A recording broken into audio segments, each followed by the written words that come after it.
Hello everyone dear student. Last video में हमने poem जो ट्रैवलर थे आपकी उसको यहाँ तक पढ़ लिया था। He leaves to place in the quietness and goes back.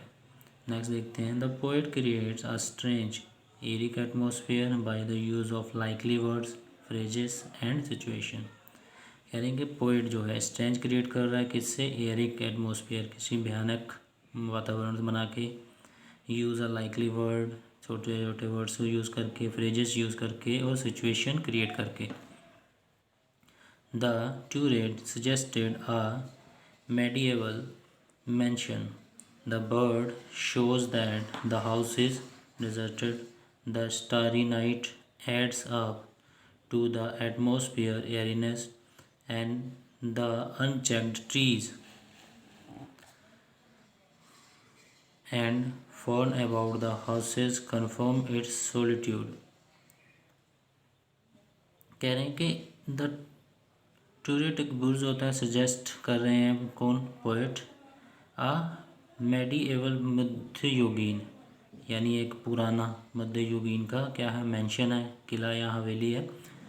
The bird shows that the house is deserted, के जो बर्ड्स हैं वो क्या शो कर रही हैं कि हाउस कैसा है? सुनसान पड़ा हुआ है। जहाँ पे कोई नहीं रहता है तो वहाँ पे क्या रह रही हैं? बर्ड्स रह रही हैं। The starry nights adds up to the atmosphere eeriness, जो नाइट है, ठीक है, स्टार वाले नाइट्स है, तो वहाँ पे कैसा एटमोसफियर क्रिएट कर रही हैं? एरिनेस का डरावना। The unchecked trees and fern about house confirm the solitude. कह रहे हैं कि जो अनचेक्ड, जो छोटे बड़े ट्रीज़ हैं वहाँ पे, जंगल टाइप है, तो वो क्या कर रहा है वहाँ पे? सॉलिट्यूड, एकांतवास, कि यहाँ पे सिर्फ कोई और नहीं रहता है, कोई आता जाता नहीं है।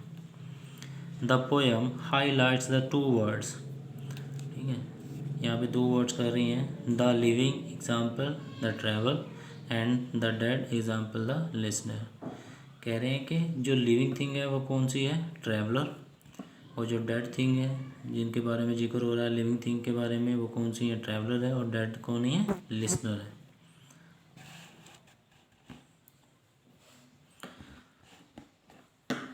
The poem basically tells us that the living and the dead are in a separate world and there is no way to dead can come back. कह रहे हैं कि the poem basically tells us, basically ये poem बता रही है कि living और डेड क्या है? सेपरेट वर्ल्ड है।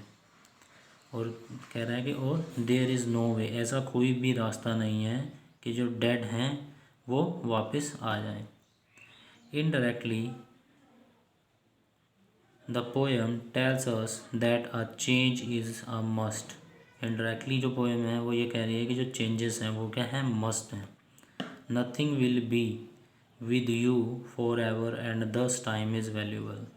कह रहे हैं कि nothing, हमेशा, will be, कुछ भी, सब कुछ नहीं होता है, हमेशा सब कुछ नहीं रहता है आपके साथ, ठीक है। Nothing will be with you for ever, हमेशा आपके साथ सब कुछ नहीं रहता है। और समय क्या है? बहुत मूल्यवान है, वैल्यूएबल, मूल्यवान है।